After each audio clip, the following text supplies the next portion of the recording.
No, I'll start. I'll give all the instructions and then we'll go ahead. Great. So good evening, Ramadan Kareem to all my Qatar friends.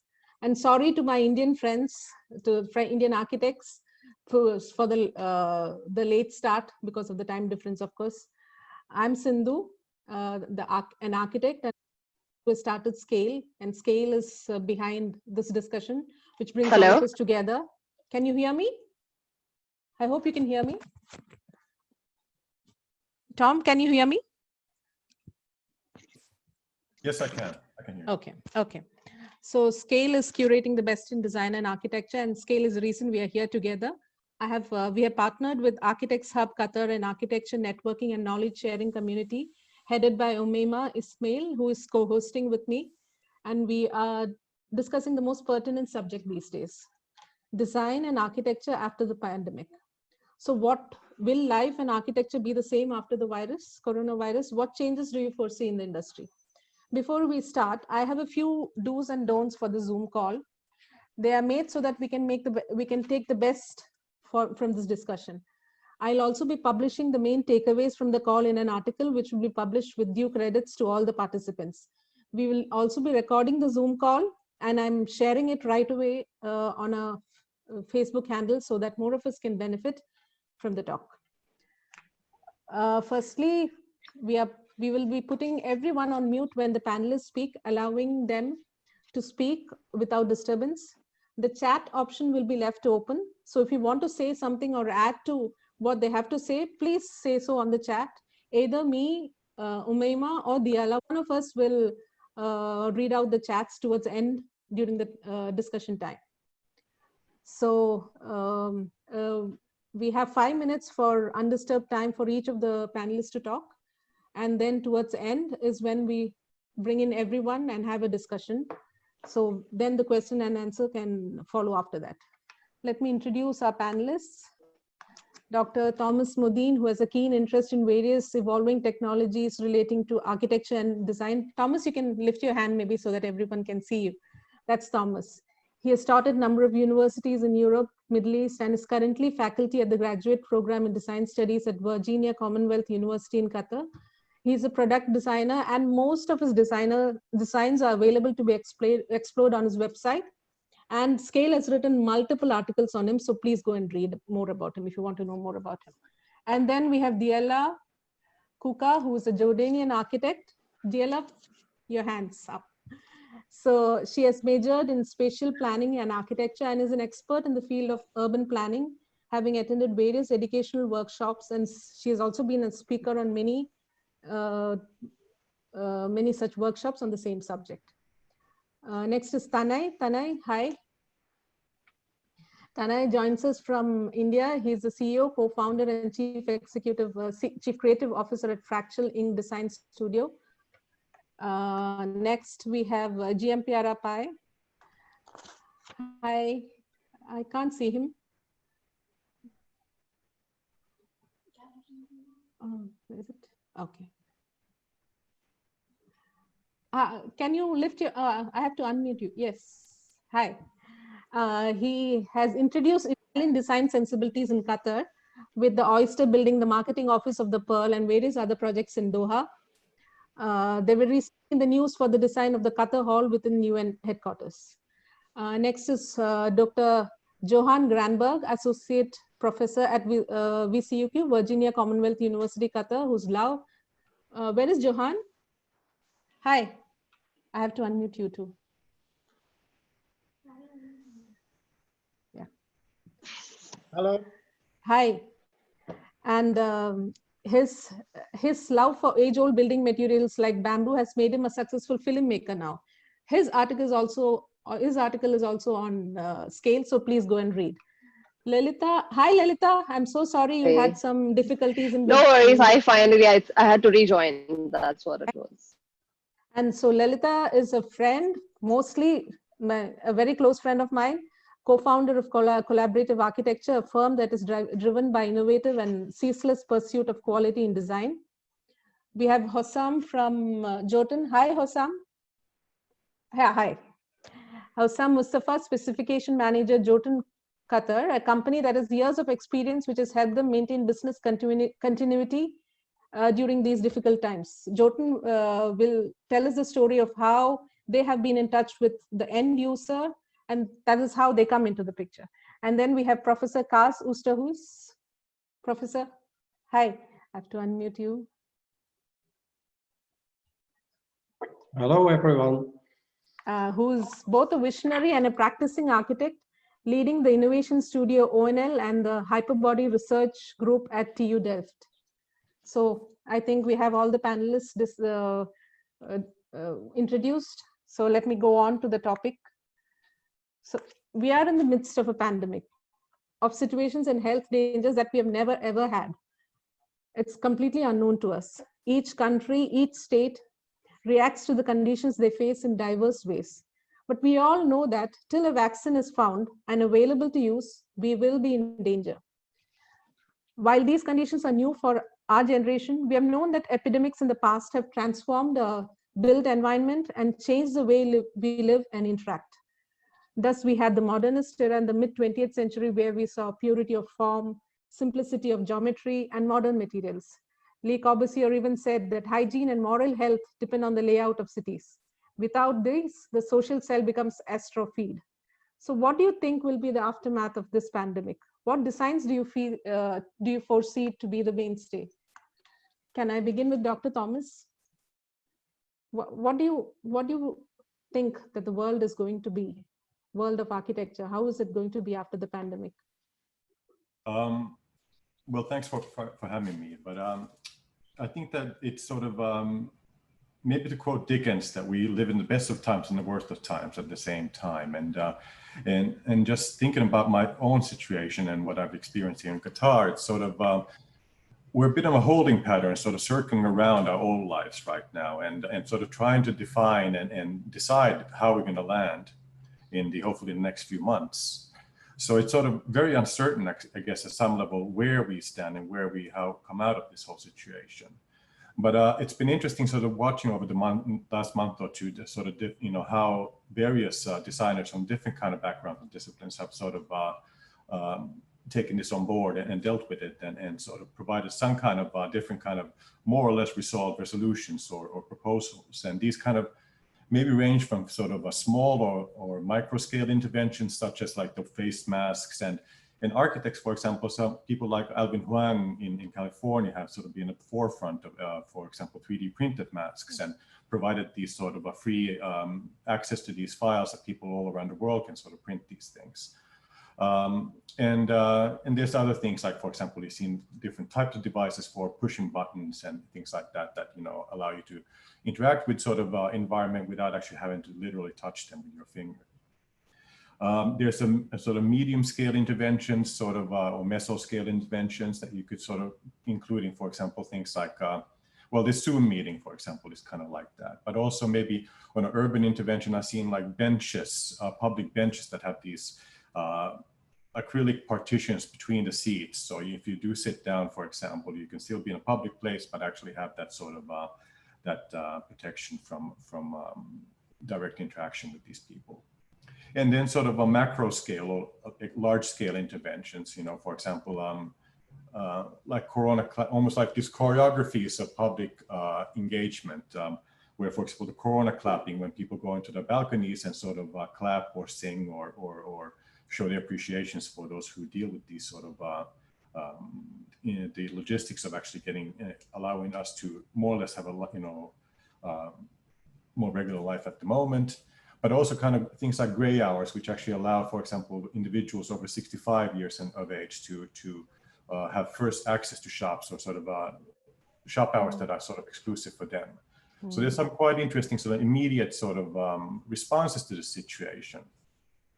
But also some of these sort of, when you look at precedents, and you touch about some of these things in the written introduction that you sent out about sort of the Spanish flu, the 1918 flu, and how that sort of, still has some kind of, had interventions for the time, but there's not very many sort of urban residues or evidence of this in the current life. I remember reading a lot that the pandemic in UK, the Black Death in the 1600s, actually had much more of a effect by sort of compartmentalizing people and families much more, because that actually seemed to have an effect at that time, that this partitioning of life actually happened already then.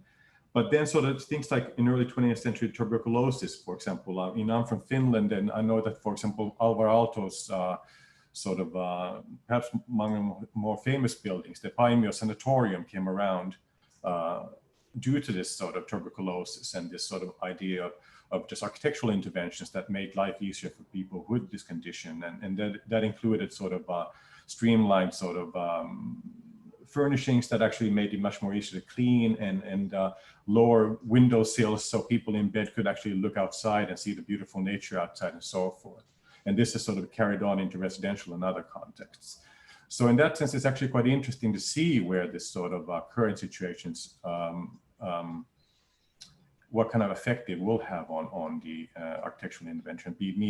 Does it mean, for example, that we start widening sidewalks, that actually people can, walk, have more space, but that actually includes almost more internalizing of these conditions that, which might not happen immediately, but actually maybe is happening in some parts of the world, like Hong Kong and Japan. You can also see been wearing these types of masks already for a while, and we'll see if that carries on into this region and beyond. So my sort of, I guess, conclusion is we'll see, but it's going to be interesting, and hopefully we'll be part of that sort of discourse and discussion and push it forward. Very interesting. I like the idea of the gray time zone, wherein you can let the elders to come in and access shops. I think that's an interesting takeaway from what you've said.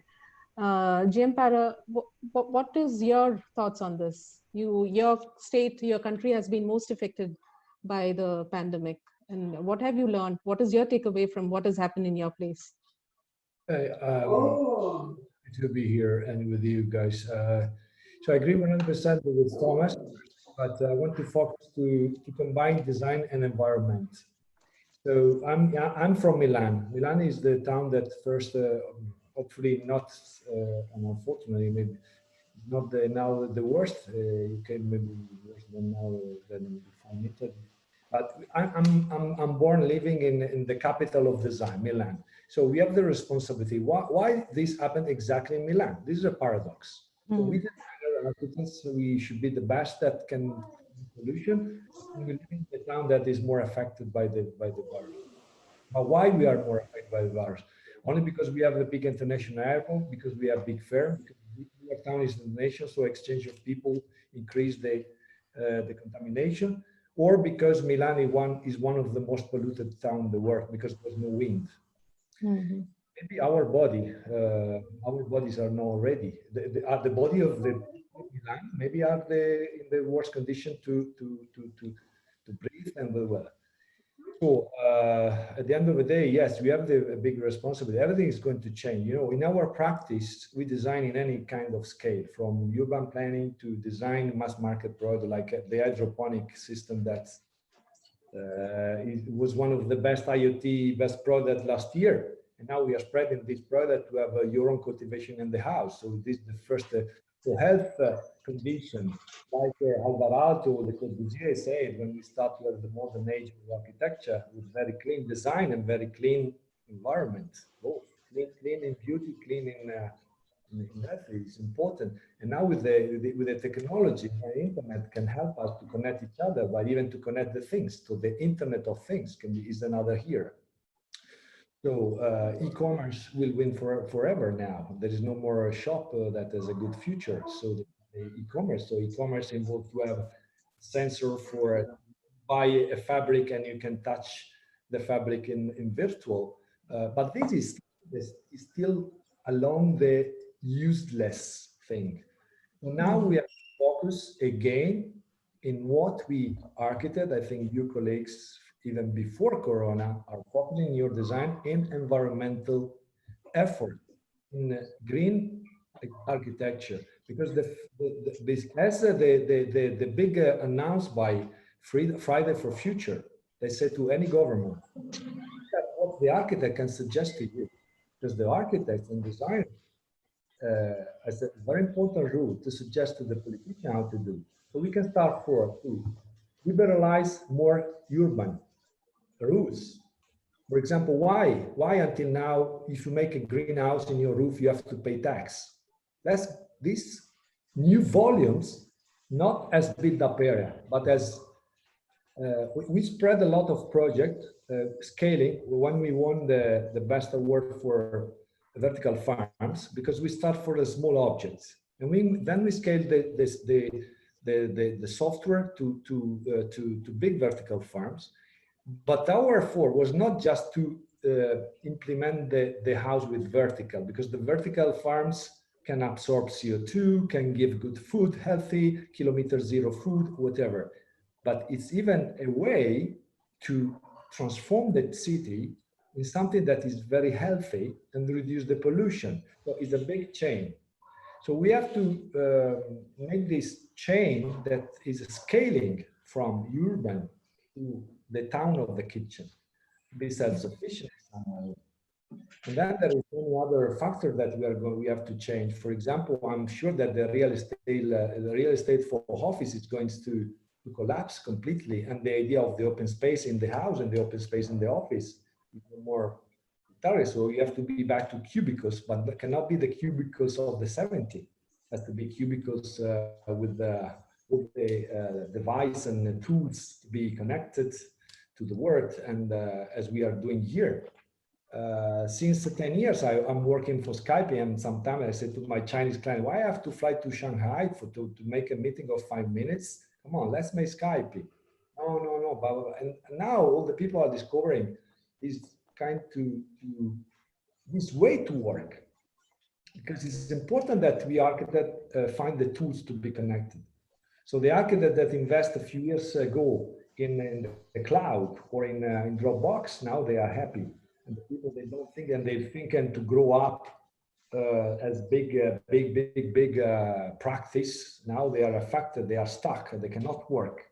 So the smart working, the smart way to live.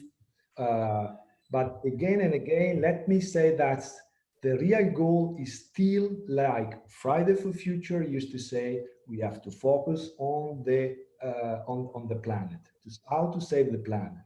Because in the end of the day, in some way, I'm so sorry for, even for my citizen, my town, Italy is one of the worst. We have dead in almost any family.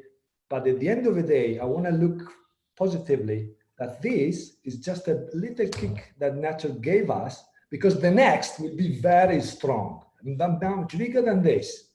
So we have to take we are taking the good advice by nature, by God, whatever you want to think about. But this, we are very close to the cliff. Now we make a step back. The water in Venice is clean like in Maldives, in Venice.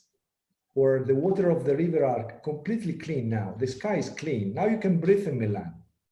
So something's good. So now there is investment to buy the bicycle. Any family has to have 4 bicycles, and we can buy for free. That is very important, because now we cannot go on the bus. We cannot go no more in the metro. So the billions that we spend in metro station, metro line, for what? We cannot go there. It's better to have free streets and go by bicycle with a mask, take the distance, and let's see that if you have vaccination, maybe we can be back even to have Olympic Games. But now all this situation is stuck. And the only way is to be passionate, to look positively, that we have to change completely any paradigm in any field, in any scale of design. Everything is going to change, but this is a nice challenge. It's a challenge that maybe can make something that is the new, let me say, like our Renaissance. You know, the Renaissance in Italy arrived after the Middle Age. And the Renaissance make Leonardo and all these Italian heroes that make the heart, because we need the beauty, but we need the beauty without the useless thing. Look at the fashion. Who want to buy a bag of shoes now in these days? To do what? To stay at home and to show. True. I think you'll have to shorten it now, GM Piero. Can I move on to the next panelist? Yeah. So like Italy, the most densely populated cities like New York has also proved to be the breeding grounds for the virus. And it looks like social distancing will be a norm. And if so, how will the cities look? like in the years to come? Diala, you are an expert in urban design. So tell me, what do you think the future cities will look like? Hi, everyone. So I can say that COVID has significantly altered our urban life drastically. I mean, whether we believe it, whether we like it or we don't. So having said that, I should actually indicate that 80% of our built environments nowadays, actually in the past 30 or 40 years, we have been focusing on social communal activities and social interactivity. So this is something that is a true big no-no for the pandemic era. This is something that we should limit and not stop, because we as social creatures, we cannot stop these social gatherings, but because this is the magic to our concerts, to our sport activities. I mean, this is where all the fun is, with the communal activities. However, what this has taught us, and this weakness that we had, we should learn from it. And in order for us to mitigate contagion, these are the things that I envision the future of our urban development. This is how it will be. So I'm just going to focus on a few points. I'm just going to give headlines. I'm not going to elaborate much. The first one that I believe and I envision will be the future is automation and contactless technologies.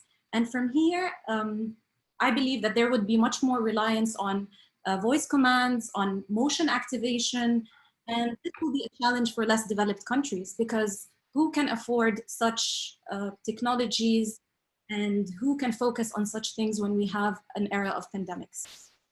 So we will move towards a smart city. A smarter city, by that I don't mean flying cars or riderless cars. No, on the contrary, what I mean by smart cities is smart decisions. Smart decisions by us planners, by us designers, in order for us to come up with optimization and experimentations for our cities to help build up more and more fruitful solutions in the near future. I'm going to give examples shortly, but I'm just giving headlines at the moment.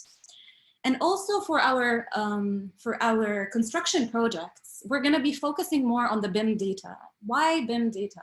Because all of us now are gaining much benefit from sitting at home and enjoying controlling and monitoring utility issues from home or remotely. So these are one of the things and one of the significant importances that we're going to be focusing on in the near future. It is all about our BIM. I'm talking about construction projects. And the second point that I'd like to stress on is the juxtaposition between security and sanitation. However, it will no longer be a juxtaposition. On the contrary, they will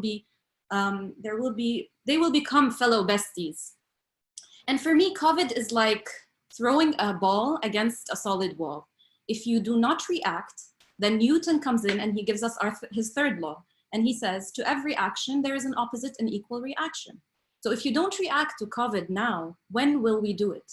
We need to react to be able to sustain our futures for our next generations, for our kids. We need to provide, as Giampero said, we need to provide healthier environments. And from that, we need hygiene. I mean, who of us, of all the 63 participants in here, can be able to actually endure or tolerate poor hygiene in the future? We are going to become germophobes. And by germophobes, this has been evident, I mean, ever since the mid-19th century, ever since the cholera came along. I mean, when the cholera came along, without this outbreak, we would have never, ever found the reaction of a proper sewerage system or an infrastructure to sanitation or to our sewer, or even separating tap water and drinking water and wastewater. So to every action, there is a reaction. What will the reaction be? Nobody knows yet, because in order for us to solve a problem, we need to understand it fully. Do we understand COVID fully? I'm not so sure, because until now, we don't even have a definite answer of how the transmission is 100% transmitted. So it's still in search, and this is why we are here gathered today, to come up with solutions.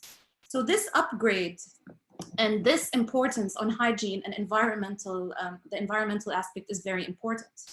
Am I talking about self-sanitizing toilets? Am I talking about antibacterial surfaces, antimicrobial fabrics? Maybe, who knows? But a lot of architects and a lot of people are actually now working hand in hand to provide the best solutions. And I'm going to share my screen now just to give you a slight example of what is going on around the world. So just let me know if you guys can see it. Can someone please let me know? Yes, we can. Okay, super duper. So these are some of the slightest examples that are going on now around the world. So as Thomas mentioned, many of the associations or even universities, these facial shields or face masks, call it what you want. MIT has done them. This is an example of Foster and Partners. This is an example of Cura, some of the extensions done in hospitals, in front of hospitals, to avoid contagion and mitigate contagion in front of hospitals, because our hospitals can no longer endure the great numbers of patients. And these are the face masks. And look at this very simple module and prototype that has been done just to give testimonials to patients. It's a very simple, simple advanced technology sort of prototype that actually solves some of our problems we are facing today. And this is what I have. I will end my share. I will just continue talking. So mainly what I would like to also focus on is the idea of hybrid living, or the idea of workspaces, which is actually more or less becoming commendatory. And versatility here is key. I mean, we are going towards an anti-open office, anti-open spaces, which will give an end to what we call in German Bürolandschaft, or Bürolandschaft, which is the landscape office. We will no longer endure open offices anymore, though it actually promotes and encourages creativity and teamwork. So working from home might continue, not because we are fearful of the outbreak, not because we are fearful of this pandemic, on the contrary, because it is becoming more desirable. And as I said, we need more of these experimentations. So since we already experimented with staying at home and working from home, we already know how to deal with it. I mean, who would have ever imagined that we're going to be spending an evening with 63 participants on Zoom discussing a pandemic?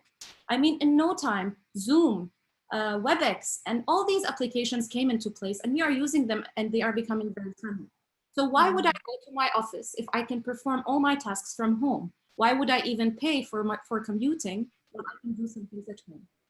And again, my fellow colleagues and audience, I'm just giving examples and food for thought. I don't have the answers.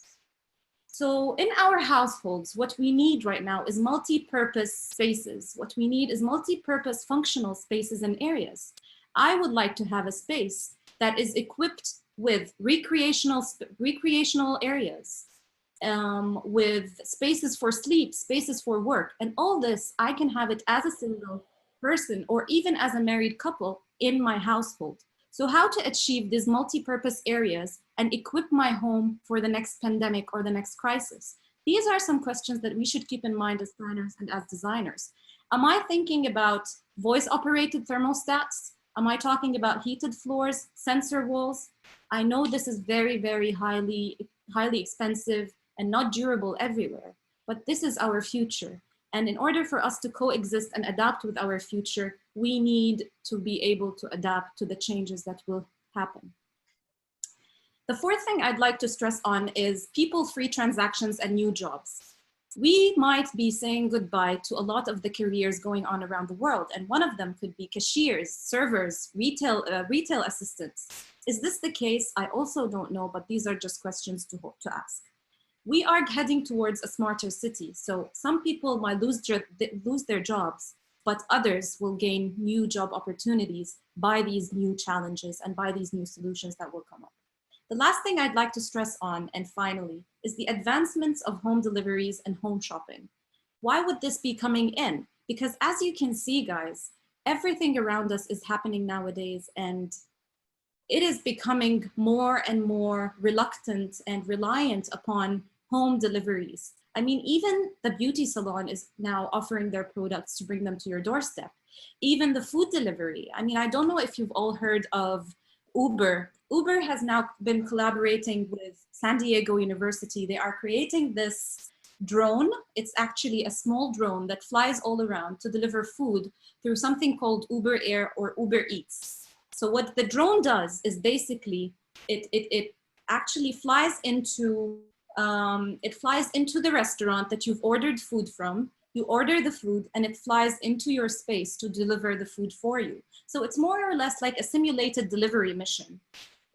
So the desire I think we are going behind on time. Maybe can you finalize?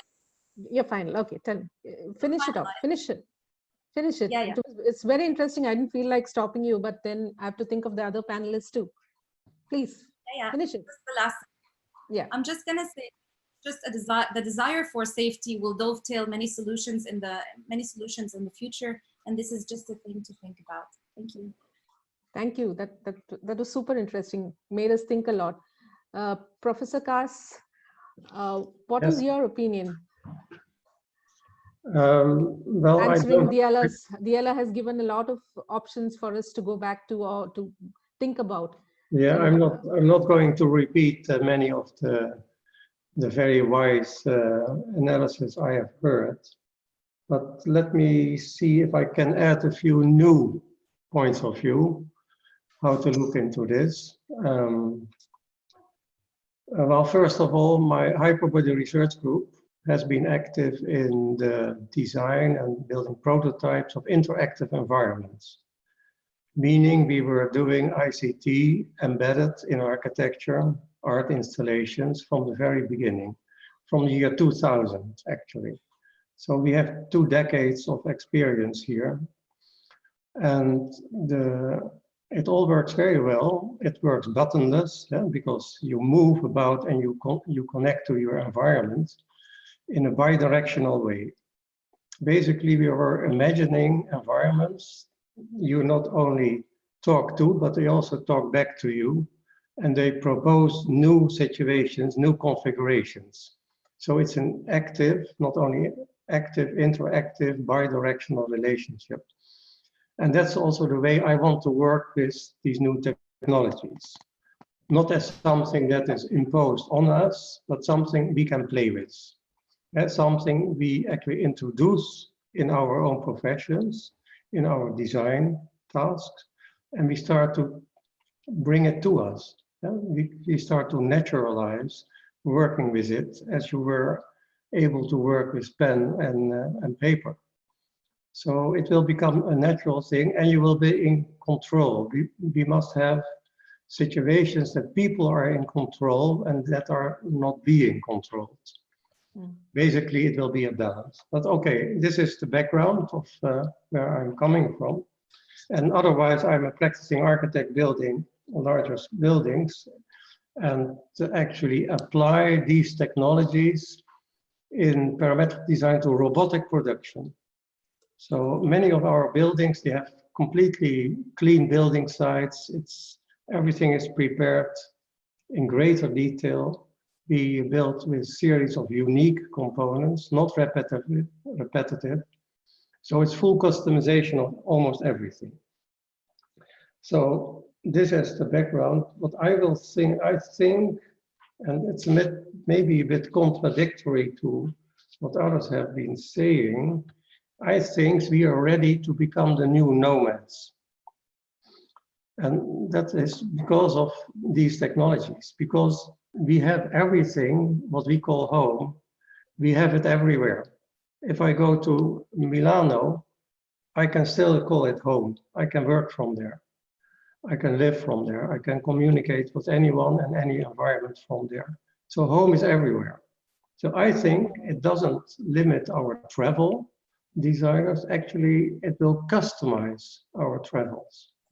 So I think we will leave behind mass travel, like we leave behind mass production, we leave behind mass this, mass that, mass transportation, we leave behind. It will be much more personalized and customized. But then there's another thing. I don't want to be an elite who is doing this. I want all the billion Chinese and billion Indians to do that also. No? Because I'm not the one, I'm not the white supremacist who says, okay, this is only good for us and not for the rest of the world. So all Africans, they should be free to move wherever they want. So I think this really is a plea for universal basic income, that basically you don't have to work for your money. So you must be free to be wherever you want to be and where you want to go. It sounds very idealistic, but basically all the trends point in that direction. Even in the US of A, people are actually thinking about basic income these days. So let's assume that this will happen and people will make their home, of course, where they live, but also at possible other places.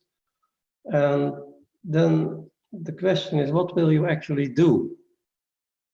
I mean, will you design buildings or will you design environments in cyberspace? Absolutely, you will do that, I think. So there will be a shift to cyberspace, that our spatial skills can be applied to environments like Zoom. For example, we could design this environment in another way, that we can meet in another way, in maybe a more free way. And you can also make an art project of that. So you all have seen that, probably that project of El Cid, this the abstract calligraphist in the UAE. Mm-hmm. He invited 49 people in Zoom, and he had a painting cut in 49 pieces. Okay. And each one had one of those pieces in the background of his Zoom profile. Oh, that's interesting. And it was very nice. So the whole thing became an art project. Okay, I have to search that out.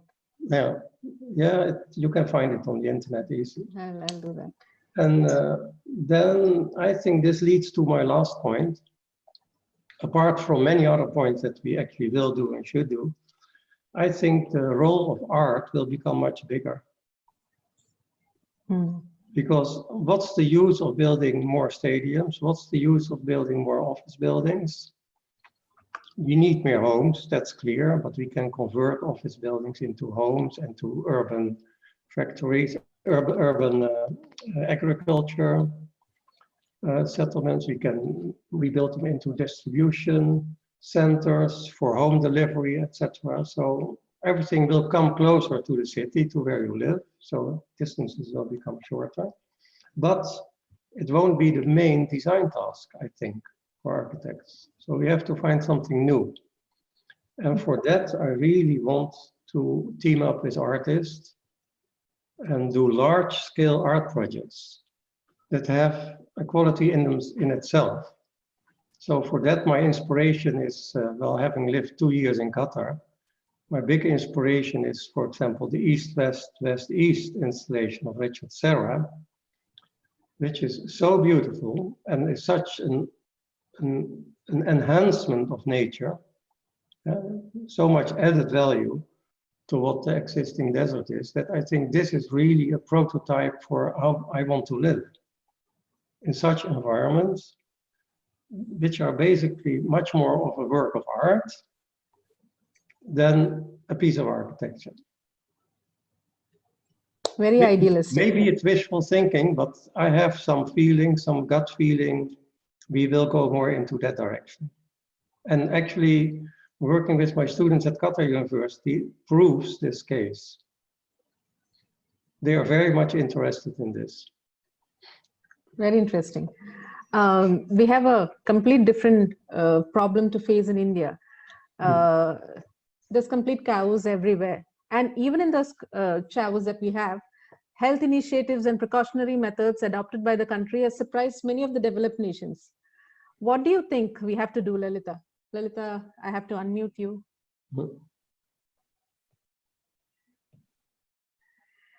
Welcome. Hi all. Hi. Good evening from Mumbai on the 43rd day of our lockdown. And thank you, Sindhu and Oima, for making me a part of this. I mean, inviting me to be a part of this August group riot today. And in fact, a very good Ramadan month of Ramadan wishes to all in Qatar and the Middle East. Now, Sindhu, coming to as you mentioned, that India has done a lot and India has kind of surprised the developed nations by taking the measures that they have taken. I would say that, in fact, this badge of honor should be probably reserved for Kerala. which is your home state. Yeah. It is. The rest of the country is kind of trying to follow in the footsteps, as in the words of Rajdeep Sardesai, who says that what Kerala thinks today, India thinks tomorrow. Yep. But having said that, Kerala is a very unique. It's unique because of its superior health sector, universal education, and highly motivated community engagement. Not to mention a highly skilled politician at the helm who is sharing the news cycle with the likes of Andrew Cuomo and Gavin Newsom. In fact, experts are kind of still scratching their heads on India being the outlier in fight of this pandemic. The arguments are inconclusive as of now, purely because of the lack or the paucity of reliable data.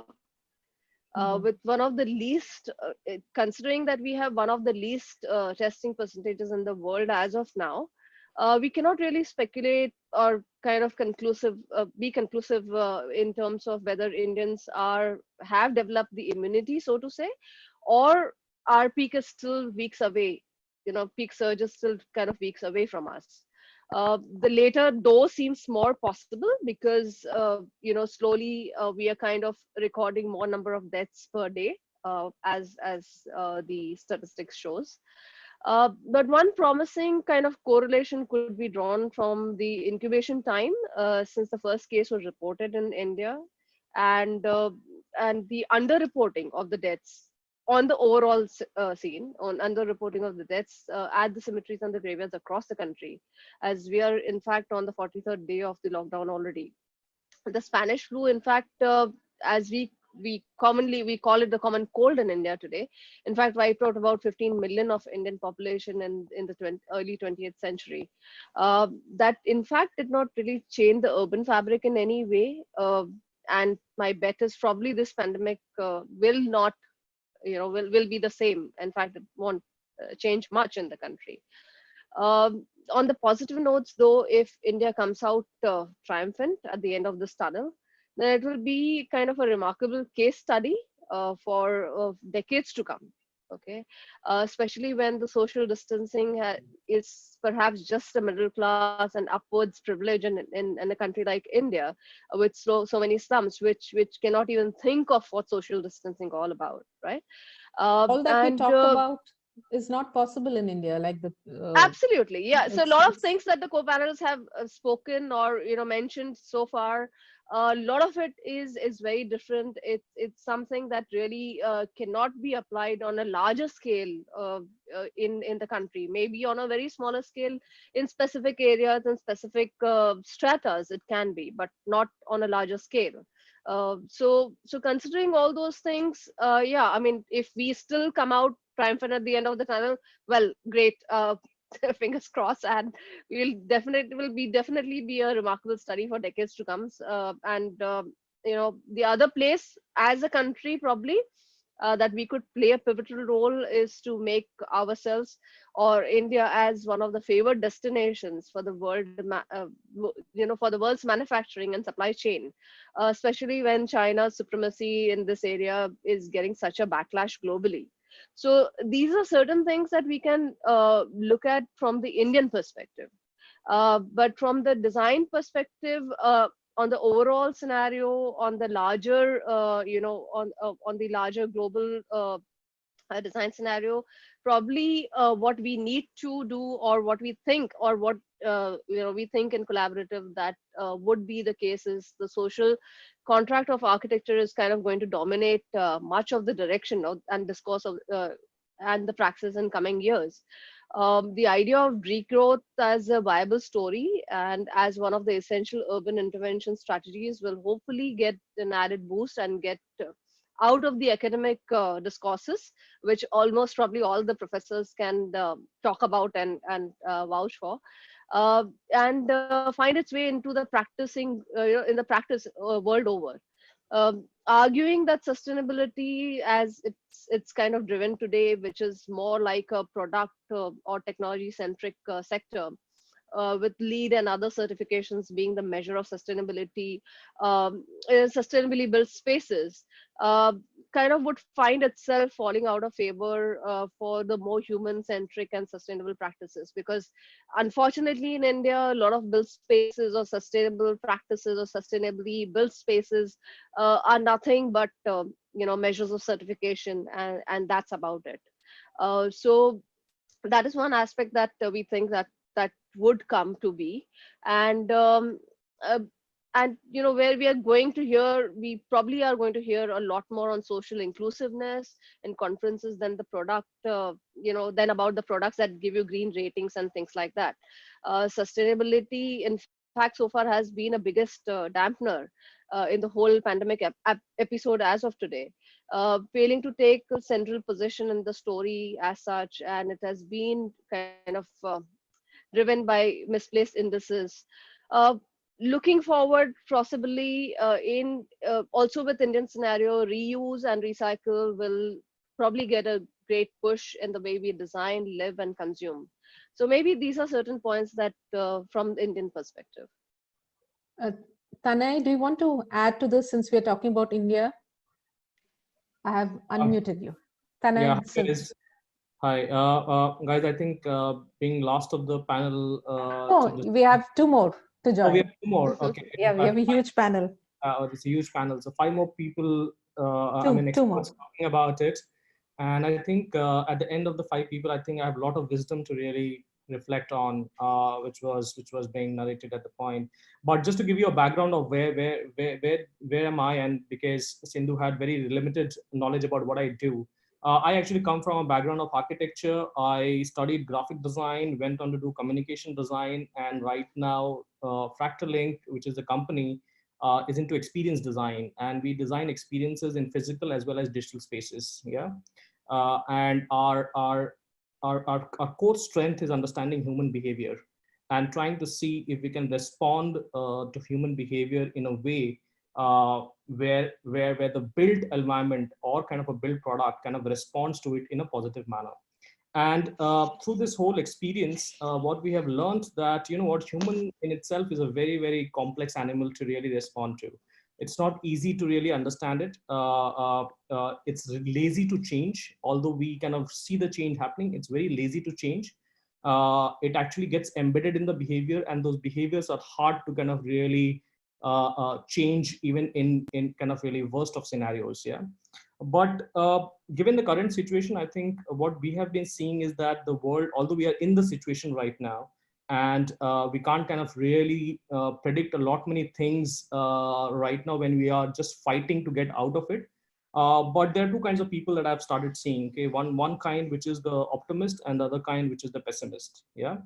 The optimists are the ones who are actually looking at the world which is getting a reset right now after a lot of kind of really things which has happened in the past, and probably it's a great opportunity for us to really reflect back and start with the ground zero.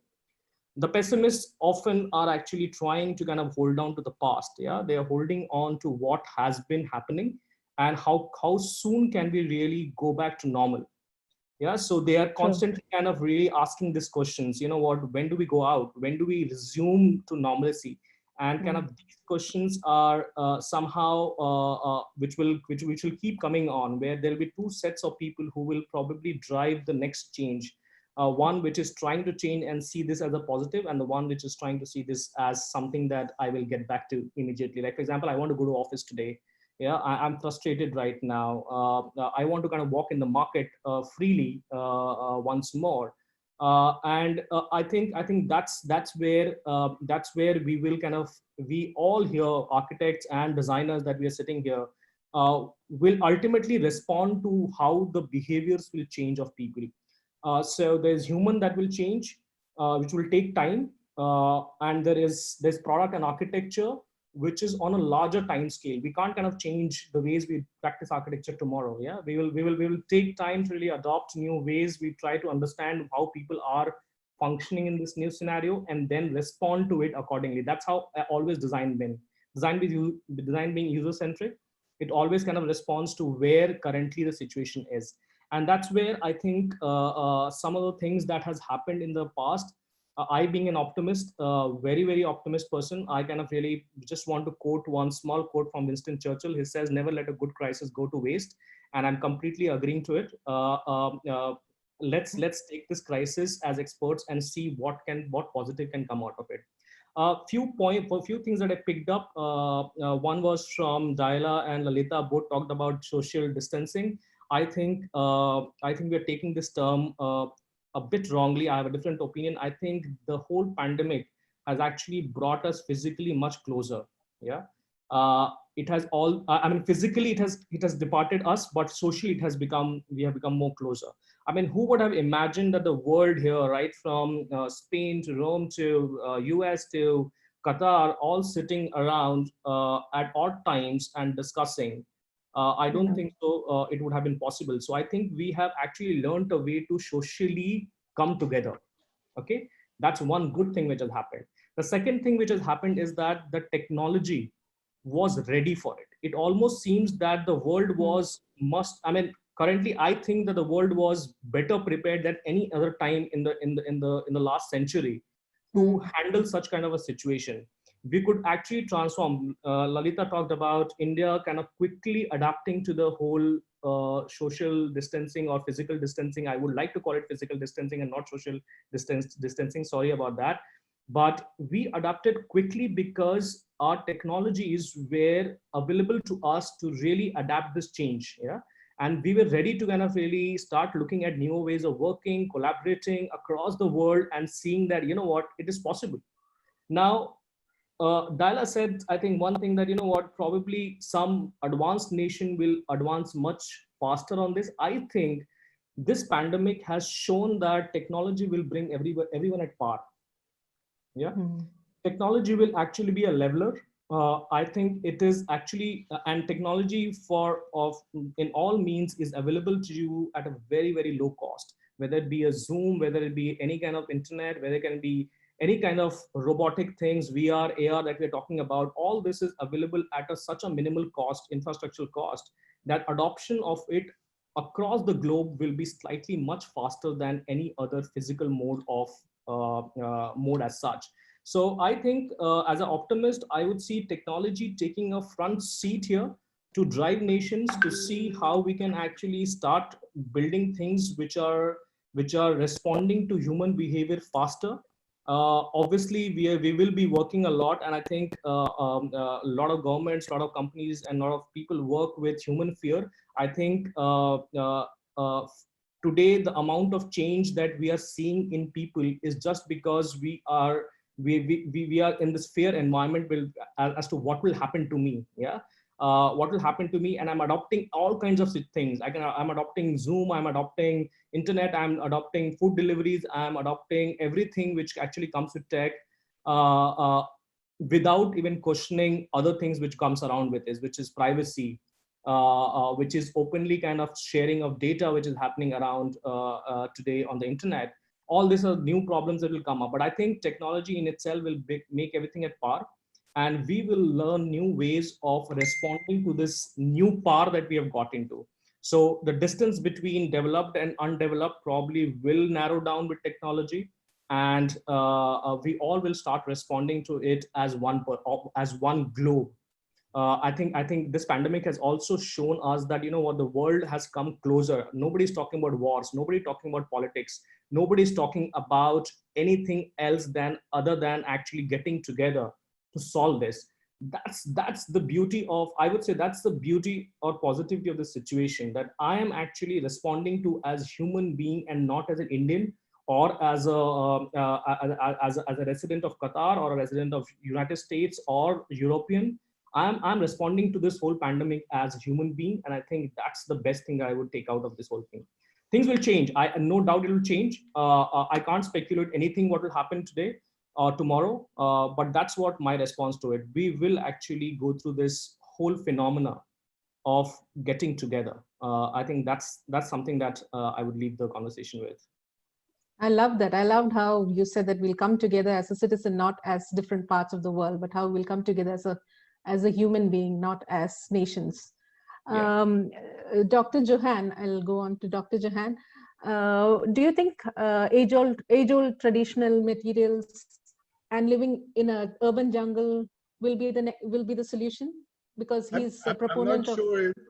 I'm not sure bamboo is the solution here.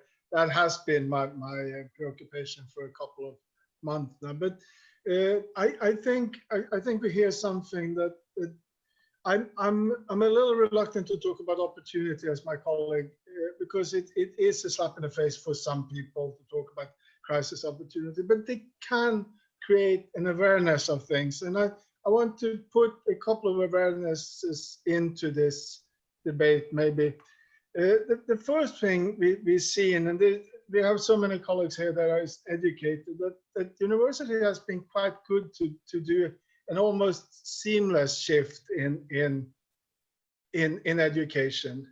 And I think so for people like are already in high tech, we haven't really seen that much of a bigger problem. I mean, we're talking about, of course, if this is sustainable or not, when we not have full access to our students and we don't know how they think to get into the designs. But for this month, we don't see that big shift that we might thought we would in the beginning, and the students have probably the same attitude to this. Although it's hard to ask them about this and get a true answer.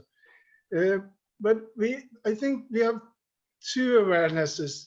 First of all, let's talk about this from a perspective. This pandemic have hit not as it usually are. We talk about sanitation, we talk about things. It hasn't hit the poor people first. It hit middle of human pinnacle of it's our Western life, whatever you want to call it. It's the rich that get the first hit, which is unprecedented. That's why we're talking about this and not malaria today, which of course kills more people daily than COVID-19 everywhere. But and we're talking about these things that we have taken for granted, that is our achievements. Full freedom of traveling. We're talking about full freedom of being everywhere and at all times, right? And I think it's interesting that our colleagues from India has a little bit other take for this. I'm half in Kenya. My other half is Kenyan, and I think that we're going to see a very different outcome, just because we have an age difference in age groups are not clustered around all people in a lot of other countries. So that's the first thing. But we have got an awareness, and there's two kind of levels of awareness I want to talk about. The first one is I think architects going to go back to home. We have been a little bit uninterested of people's home lately.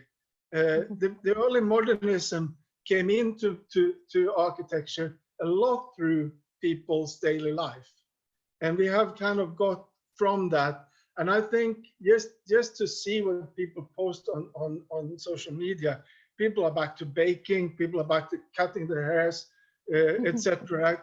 And we have another understanding and appreciation of balconies, for example. All of a sudden, there's things going on in our home that I think in awareness level, they're going to change the attitude to how we come and talk to our clients about home. The second awareness level I think we see is this awareness level, and I'm just going to take an example from Kenya. So in the middle of Nairobi, we have Kibera, which is this huge slum, which is a ticking bomb for a lot of these pandemics, right? But it hasn't hit them yet. And I think all of this kind of focus, it is a fairness.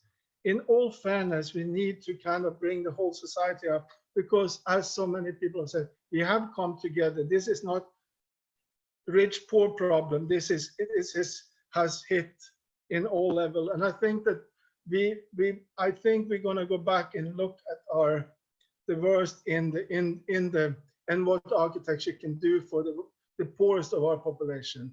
And then we're talking about sanitation, sewage, etc., but also the idea of working condition in these areas and etc.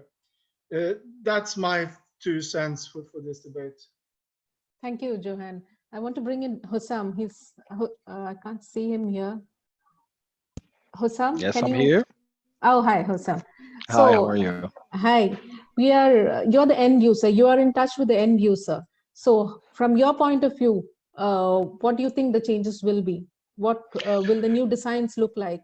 What do we have to change? What do architects have to change to, in view of the new situation that we are facing, of the new So normal? yeah, so let me put it in three pieces. Like the first one is now all what we are looking for is innovations. We are waiting for medicine companies to come with a new vaccine or for a new medicine for the COVID. Maybe we are looking into more innovative ways for the face mask with less prices or easy ways to manufacture. So many things happening now is related to the innovations, and this is the main takeaways for a manufacturer company or for a paint company like Jotun, is to innovate. Innovate is like planning for the future. So having products that can respond to some needs that are not there yet, for example, but in the future can be very necessary, is the main point or the edge that we have to provide as paint companies. For example, for many years, as we all know, that green standards were kind of that trend, but it was really driven not by the actual need, but it was also driven by the regulations. But now we need to design for the human. We need to embed these green standards, not because we have a regulation that we need to comply with, but also because there is an actual need for it, whether it's for the indoor air quality, because I'm coming from the paint industry. So the zero VOC paints, the antimicrobial, the bacterial paints. Also, I know that some of the companies now are even going to antiviral paints, and I think Nippon in Japan has provided this prototype kind of paint to some of the hospitals in China, just to test it. So the first or the basic point for the manufacturer companies or the paint companies is innovations. When it comes to the design, I see that as everyone elaborated in the past couple of talks, is that pandemics, there is kind of going to kind of modernism, the sleek clean designs, the very air spatial areas. So a new trend also will be coming to our designs. It's kind of a need, which is the modular design. Buildings that can adapt easily and fast enough to different kind of needs. How can you transfer kind of a big space into a field hospital or whatever is the sort? How can you make another use of a stadium? We just build these things to its own purpose. Now we have to think of a second layer of purpose when it comes to the design. So modular design, adaptive design is kind of the new trend that I feel that it will be coming in the next days. More or less also the healthy buildings. As I said, it needs the help of the manufacturing companies because they will provide the product that will transfer this design into reality. So healthy buildings that will need different kind of materials need to be there. So many people now are looking also into old kind of materials that they were using in the past, but now it's not in use, like copper, for example, because copper has an embedded kind of antibacterial property into it. So going back to using handrails in copper or maybe doorknobs, that will be back again. The last point that I need also to highlight is the contribution of paints into our life post COVID. There is two kind of things. The first thing is the psychological effects. It's a paint company, and paint basically is colors. So having a colorful home was kind of a luxury in the in the past, or people sometimes feel it's kind of a luxury. But now interior design and colors is essential. How many people felt after staying in their homes for 30 days, 40 days, that it's kind of dull, that they need something that makes the house look more cozy and easy to digest as a human. We used to live in our houses for a very few time in the past, but now this is kind of essential, having more colorful and healthy for sure kind of houses. The second thing is the actual kind of paint need, which is the prevention and protection. So having as we said before, antimicrobial, antifungal, maybe kind of hygienic paints is kind of the new trend. And I'm working with consultants and architects on a daily basis. I can tell you that here in Qatar, I'm having this kind of requests in the past couple of weeks for future designs. It's not something that is urgent for designs nowadays. It's for their future designs. They need to specify more hygienic and more healthy materials, and without looking to the standard. So yes, it's kind of easy transition, but I feel that it's going to happen in the near future to see more and more kind of healthy and green designs. That's my takeaway from that. Thank you. Thank you, Hussein. Thank you. Diela, do you want to read out the chat? It's getting. I can't unmute you. Can you unmute you? Ah, yeah. Okay. Okay. I have some interesting insights. I believe we can start with the ones that are questions more than statements. Do you agree? Yes, I think so. Because mostly it was everyone agreeing to what the speaker just spoke about. Okay, I'm just going to have to navigate through them to... I think we have an interesting question from Suja, architect Suja, who asks how seriously should the adaptability of large buildings into emergency shelters? The adaptability of large buildings into emergency shelters, which should be looked into. Certainly. I think Hussam had also spoken about how the usage, the functionality of buildings kind of opens up. Do you want to take this, Thomas? Thomas is here? Or Diala, why don't you answer? You are my co-host from Architects Hub. Yeah, how seriously should the adaptability of large buildings into emergency shelters? Well, many of the people who already talked today, we've partially covered this topic, by which large buildings, or as Hassan also mentioned at last, that some buildings are now, we need to think of multifunctional buildings. So how to transform a function of a building into an emergent space where we can use for connecting public health into the functionality of buildings. So how to transform, for example, an airport, a hospital, or even a household. Even Cass mentioned how you can adapt well or call any space your home wherever you are. So this is changing the definition of what a building function is. Are we going to give titles to our buildings in the future, or will they be multifunctional? And this is a paradigm or a new school of thought for architecture and for urban planning. Maybe going to the next one. I just okay. I just have one also comment on that. When I said the modular designs, I think now we are having kind of a starting point for that with what they call lightweight architecture, using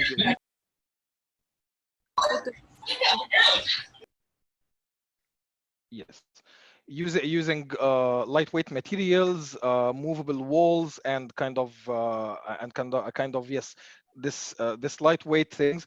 It can help to easily try to transfer the function of the building to another function, but it has to be incorporated in the design from the start, that there is kind of a second layer design. it happens sometimes here. There is one of the stadiums that is being built here in Qatar, that it has another function after the World Cup to be a hotel. Mm. So it kind of can be happening. And if it can happen for the luxury projects, it can be happening for more serious kind of human need project like healthcare facilities or such. That's the main thing. Yeah, just to interject, if we can take a fraction of military spending and what we call emergency,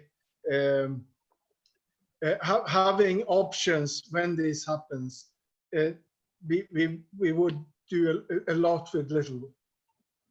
Mm-hmm. That's true.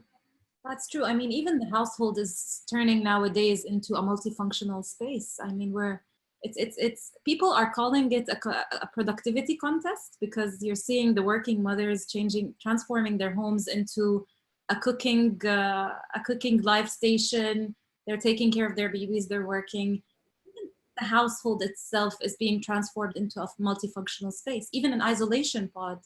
So yeah, I believe we should adapt somehow. So we can move to the next questions because we have. Yes. All right, I'm skimming and scamming through, just a second. There is also, I'm sorry, I'm just skimming and scamming. So we have also Nikita. Nikita was saying, he's stating actually, I'm just going through the questions very quickly.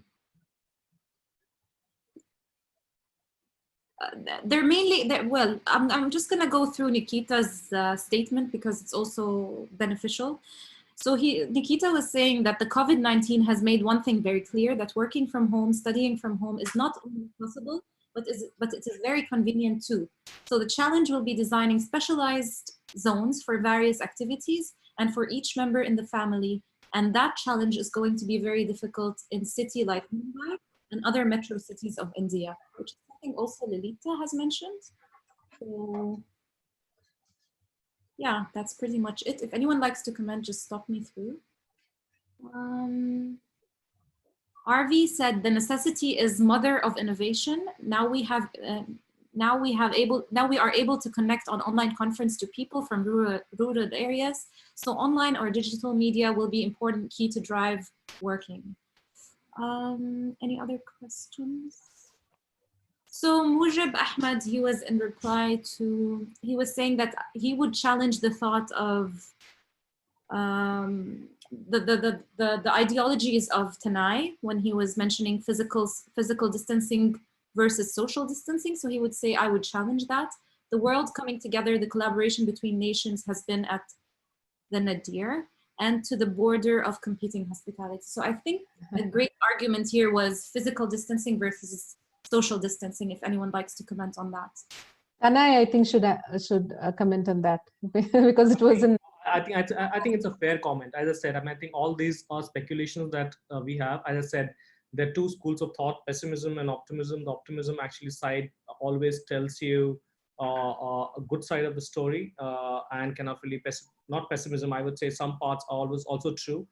We are also seeing some amount of hostility around, even in societies. If you have a building nearby which has a COVID patient, you see kind of really people kind of really starting to kind of be hostile towards going near the building or kind of going near anybody who is there. So we are also seeing those kind of hostility as such in stuff. So my response to that is that, you know what, let's kind of really look at this in two parts. Okay, the current emergency is not a reflection of what we will move into. Yeah, it's an emergency and we are responding. Some of it is much more intuitive, much more kind of in the time, and we are responding as we would probably I don't know. I mean, it's more a response. It's an immediate response.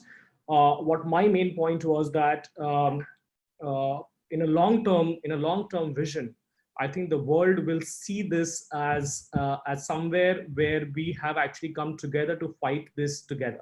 Yeah.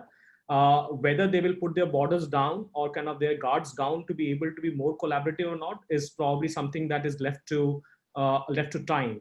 I would like to think that post this emergency, it will move on to that whole thing. So I'm not challenging some of the things that you said that currently we are in this situation, but what I'm saying is that in a long-term stuff, I think coming together is going to be much more easier. Okay, it will be easier for me to talk to other part of the world and discuss a situation.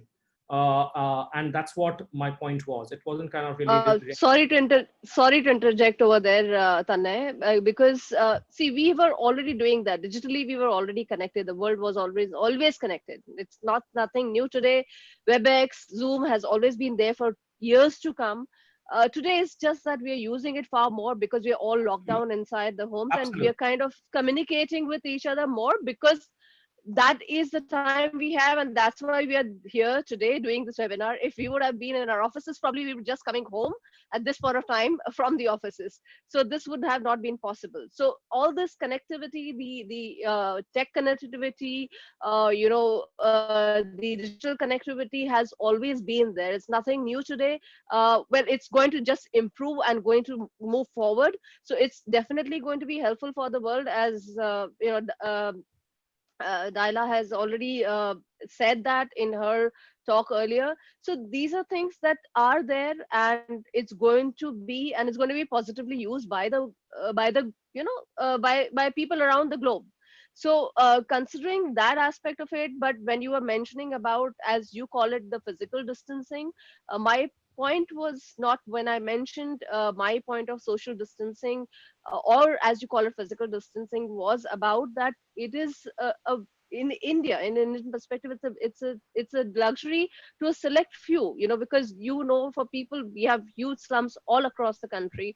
So unfortunately, those people do not have the luxury of physical distancing or social distancing. And even the digital connectivity is something, they are there. Of course, they have cell phones, they all use smartphones today, but there is a limited tech knowledge which is going to be there, and limited tech availability in terms of we all need these very fast Wi-Fi systems to be connected globally like this, which is something which is not going to be available to all in a country like ours, which is a third world country. So considering those aspects from the Indian perspective, we are still far behind. And when Johan was saying that it's something which is not not a poor or a rich problem, yes, in terms of being affected by COVID-19, it is a common problem. It's going to affect anybody and everybody, which has been proven from it being affecting the Prime Minister of England to the people who live in slums in a country like India. So yes, it is a common problem. It is a problem which brings us all together at the same level. But unfortunately, it is a problem which has been imposed by the rich onto the poor, because it was somewhere a rich man wanted to eat a pangolin, and it's their fantasy, which is today being suffered by most of the poor people who are, in fact, if you see in India, particularly in Mumbai, which is a hotspot, which is a hotspot like New York was. That. It's because we have so much slums, and those are the most affected places as of today in Mumbai. So considering that the poor people are suffering this, something which was started by a rich man, so it is, in that perspective, it has been. And similarly, when we talk about the positive aspects, well, COVID has it's done a lot to improve the environment, but be it the air, the rivers, the canals, the flora, fauna, all have kind of become clearer and flourished. The mortality rates overall have kind of come down, despite of the fatalities due to the lesser deaths from the pollution and related ailments which were there, and significantly lower rates of accidents because we are not moving out of homes, most of us. Now, how much we really learn from this is, or how we degrowth or consume, live, build in a socially just and ecologically sustainable way, is probably what will determine the future of the cities and the environment as a whole. So that's what I would like. Yeah, completely in agreement. I think thanks for joining some of the optimism around, and thanks Lalita for pointing out that. Yeah, so I think we can pretty much sum up that on this point, that yes, there is some amount of hostility that we see with the current emergency, but yeah, over a longer period, I think we'll all kind of try to learn the new ways of coming together. GM Piero wanted to say something. We have Thomas and we have Hassan. So yes, no, Thomas exactly. also. No, regarding the last issue, yes, for sure, there is a social different impact. But at the end of the day, I think that the poor people are suffering much more by other issues than Corona. That's malaria and the food and whatever. So the instruments are still the same. So United Nations to work in this direction for the FAO and whatever. Regarding the urban situation and regarding where we are, because for sure, like Johan is working with for bamboo social housing, and he has to proceed in this direction for sure. And everyone has to focus on this, less luxury and more social houses, whatever. But in terms of what's happening in for example, I'm working before Corona, we were working for a big company for co-working, completely destroy business, and then they are focusing to have few new situations. But even here in Doha, skyscraper, 60 floors of offices with open space cannot work. I give you my example of my practice in these days. We have new project for now. The people is booming now to have a villa, and I say, if you want a villa, don't make luxury, focus on environmental and even self-sufficient house, a greenhouse, whatever. And back to how to create this social distance.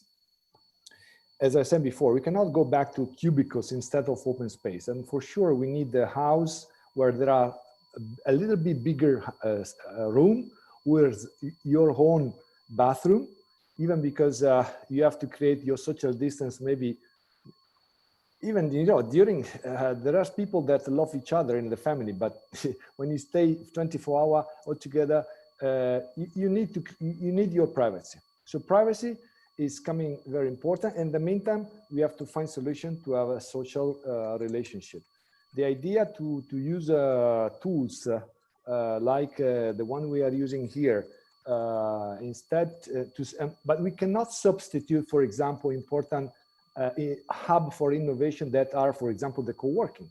So the idea that even the co-working along the business of corporates, they have to find solution to be back and to create a good balance. At the end of the day, the only way to, because any issue can have a different solution. For example, the container of Cura. Carlo Ratti is my good friend, so from MIT. The idea of container, it was in my mind from luxury, from Maldives and whatever, because it's a plug and play system where you can fit a bathroom perfectly hygienically done, transport and put and plug in any place. But doesn't work for a virus.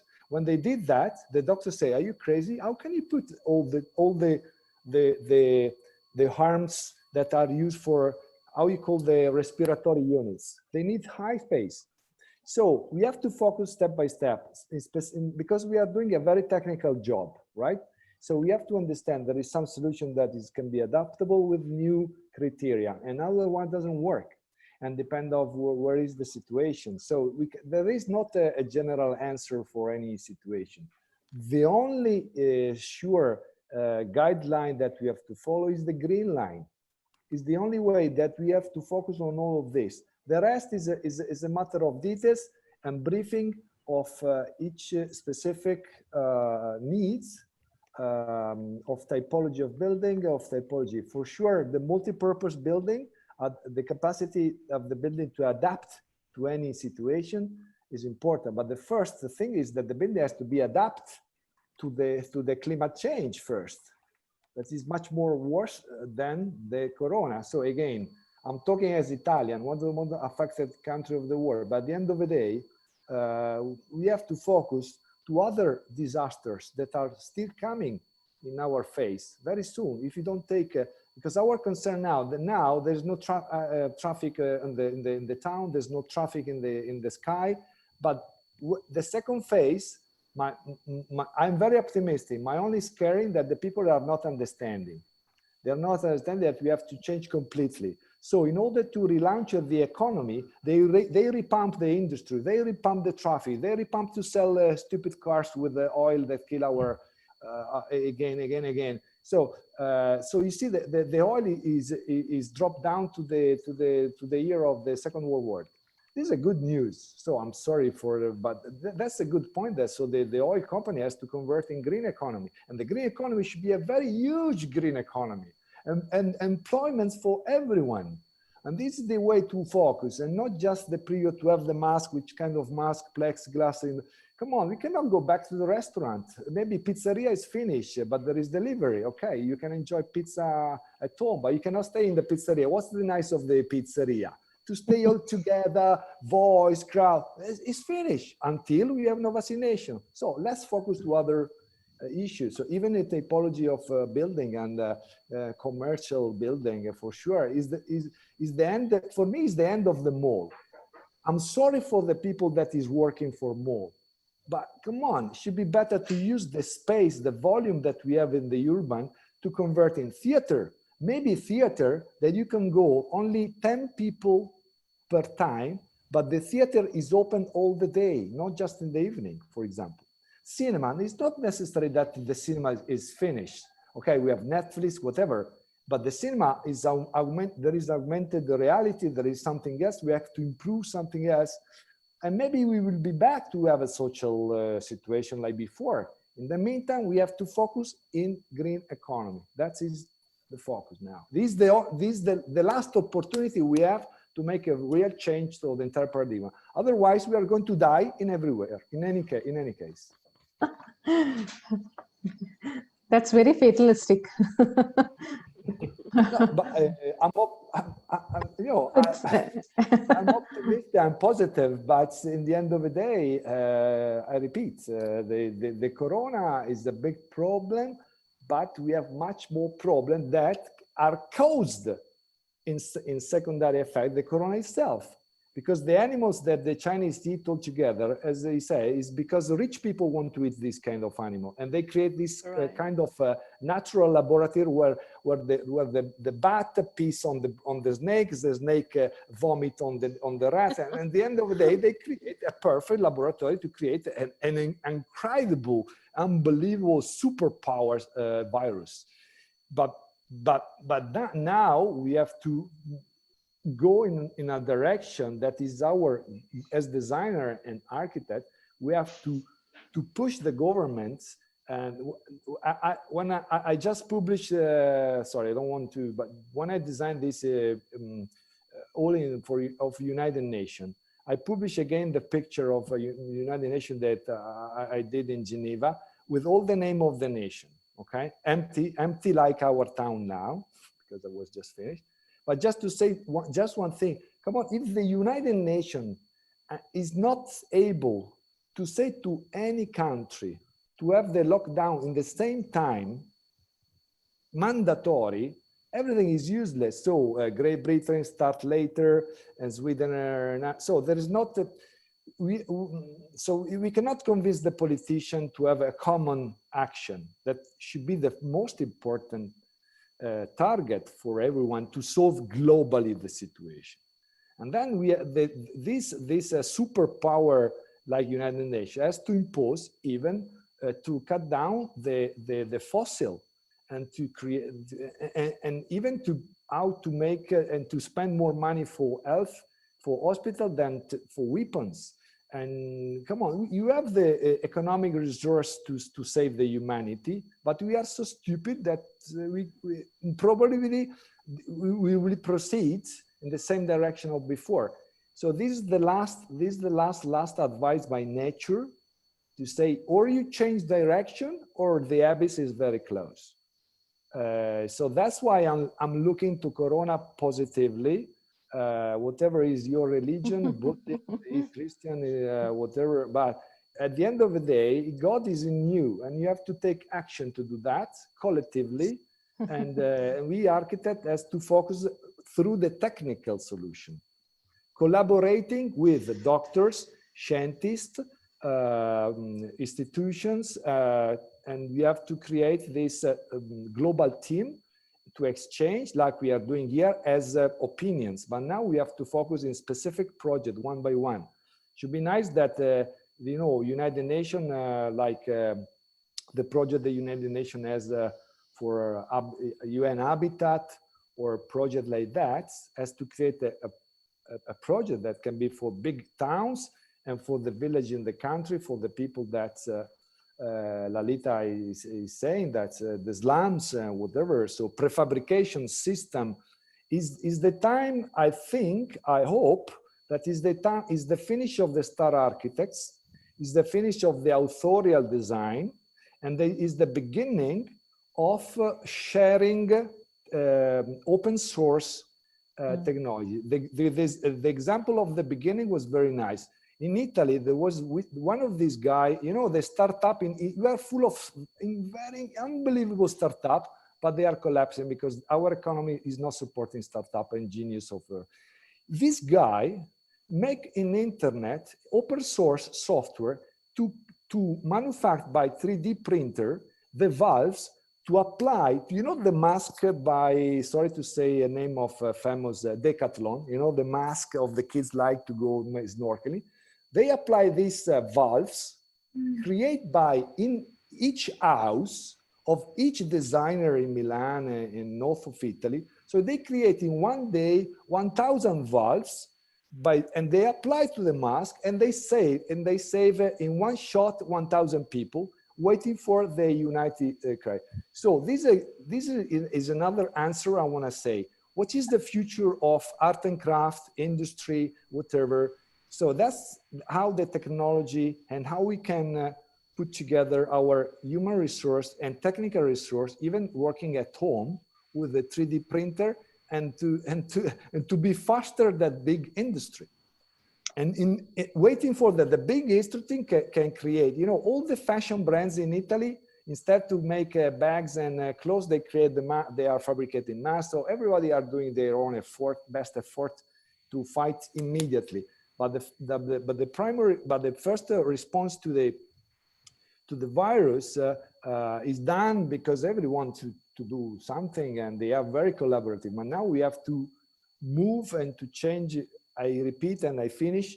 We have to change completely the paradigm of how we consume, how we eat, because everything starts from there. What we eat. We have to stop to eat animals. I'm not vegetarian at all, but at the end of the day, it should be better, because the situation, the climate change, the coronavirus, everything is done because we eat in a very bad way at the end of the day. And so we have to change. Thomas has something to say. Thomas wanted to say something. Sorry, I exaggerate. Sorry. I'm sorry I had to intervene, but Thomas wanted to say something, and we've got a lot of chat messages to read out too. Yeah, we can take Thomas, and afterwards we have some interesting. Yeah, we'll have to stop in like 5 to 10 minutes. It's 11:30 in India. They have to end the discussion and go back to sleep and go to work the next day from their homes. So we'll just take the questions fast and ask after Thomas speaks. I'll try to be brief. And it was just more of a commentary to some degree. It was interesting because we have this sort of worldwide participants from all around the world, but it's actually, they're talking, even though the theme is universal, which COVID is right now, but it's actually kind of perceived from a very sort of local or context or vernacular. And I think that's quite interesting in some sense, because I think that sort of also hides or sort of reveals the sort of solution maybe to how to sort of start dealing with these issues, in the sense that I think there was some kind of statement that any complex problem has a straightforward solution that's simple. I'm paraphrasing, simple, straightforward, and wrong. And I think that kind of applies here as well to some degree, that in the nation, that there is not going to be a very sort of simple and streamlined kind of solution to these issues. And I think that even though some of the sort of the vaccine might be that, but how to sort of logistically implement it in all of these sort of different kind of contexts might be quite a challenge in its own right. And just sort of simple things like, for example, by providing variety in an urban context, for example, might actually be some of these solutions. So I'm just thinking about, we talked about crowding and things like that. And I'm of course considering this somewhat from a Nordic or Scandinavian perspective, where I think that just the alternative of movement around the city, ranging from, you know, pedestrianization, which is made very easy, to bicycles, to trams, to underground, to buses and so forth, actually makes it much more convenient to move around that city. And then also, for example, clustering of a city like Tokyo has that, which hasn't really have one epicenter of the city, but actually allows for these different kind of functions to happen within these walking distance nodes of the city, which then sort of are scattered into these small villages around what is defined as Tokyo. It's actually one sort of almost choreography of the city, urban choreography-based sort of intervention or proposal for how to deal with these conditions. So sometimes it might be not actually intervening in a very sort of top-down way of actually doing huge interventions, but it actually might be just shifting small nuance-like kind of means of how to deal with the, how we move about, how we think about things and so forth. And that's also quite nice. And then maybe just a brief sort of note about what Cass sort of brought up. I think that the arts and these sort of conceptual frameworks of how to sort of deal with this ticket and sort of resolve these things is actually quite interesting when, and that's something that I've been sort of working on to some degree, these sort of almost poetic notions of the, what the distance is. And there's a notion in Japan called ma, which is that gap between sort of different things and the moment between sort of inhaling and exhaling. And that sort of could be used as a metaphor for different kind of ideas about this distance and so forth that actually can be represented to these means and so forth. So I think that there's a lot of sort of leeway, and hopefully when it goes into that remit of engagement, into the sort of conceptual framework and art, that's when it's sort of these other alternative means of actually resolving this issue and dealing with this issue is going to be alleviated. I think we'll go on to the chats. We have to read Junaid's, I think. Diala, can you read Junaid's? Yeah, Junaid had a very interesting statement, actually. He was saying that what I get, sorry. Sorry, there's so much in there, so I have to. Yeah. Should I read out? Okay. Should we consider this whole discussion being biased? Because all of the discussions here are already to some extent tech savvy, and we do not share any views from those big chunk of populations who are not. So isn't it a few people talking for all? Anyone would like to? So I'll read them, and then whenever someone has, I'll read a few, and then. I don't think we have time now to listen to everyone. So we'll just read out the chats, and anybody who wants to comment on the chats can do that at the end. Okay. So Junaid strikes again. What I guess needs to be done is an intense research for the end users, like the kind of populations, their priority. For some today, when we talk about COVID, they are talking only about food. Then categorize based on the existing issues and understanding the real factors. Those should be driving the future. Maybe we find a pandemic is just one of these and maybe not as big as the others. Sanjita, the question keeps hammering me all the time. How come China controlled the COVID-19 outbreak and the rest of the world couldn't? Were they ready with the vaccine? That's something we cannot interfere in. To recover, then we have Milind Pay. Will it be preposterous to assume that the social fabric of urbanism itself is going to be challenged with social distancing, and there will be massive migrations and reorientation of social order to small towns and countryside settlements bound together by technology instead of physical distancing? That's interesting. What else? Maureen, I think, had some interesting points. Maureen Ferry. She said that it's a great point of returning focus to home, and was asking whether we'll have new house typologies. I think that's interesting. Yeah, and Sabina also had a very interesting question. What can be, well, it's more or less about the adaptive use for large buildings such as stadiums. Junaid again, and Kitan had, what precautions do we need to take on sites post-COVID? Because sites are also, as you all know, it's a big accumulation of people as well. What else do we have in there? I think Mujib has asked a big... At Coda, what will big brands do? For example, Adidas make shoes, but no one is running outdoor. Will they design something different? Adidas is already producing face masks and making use of their space to produce something that is of use for the general population during this time. I think many of the brands are coming forward and using their space to produce things. And that's when I think what Tanay says is right about how the world is coming together. Yes, there are points where, there have been disinterruptions, but on a whole, there has been a lot of sharing of technology, sharing of thought process, sharing of resources. I think we can see both happening at this time. Mujib says that technology being a leveler should be nice to hear, as technology is unbiased and neutral, but it is biased towards the communities who have access to it. I think that's what Lalitha also talked about. It is reported that online classes in African American communities are non-starters because they don't have the required Wi-Fi infrastructure at home, and mother carries the only device to work, which renders the technology leveler argument. Yeah, I think there's both sides to the story, as always. I think that is it was a very general and interesting talk. And I mean, it was we can go on talking about it for days, but I think we should put an end to it. It's 9:20. One thing at the end of this. So as a member of the Architects Hub, we would like to let you all know that we will be launching a new series, which will be a Q&A interviews with specialists, architects, and people who have things to share. And it will be entitled Entertainment Tonight. It is gonna be, I'm gonna be hosting some people. So whoever is interested, I'm just gonna add my email in there. And whoever is interested to be a part of this series, please, also the people who spoke today, we would love to have you on board with us. I will just share my email and I would be honored to receive your email. And if you can join us, that would be awesome. Last words? Any last words from any of the panelists? Anyone? Yeah, I would just like to mention that, well, COVID has posed so many problems in front of us.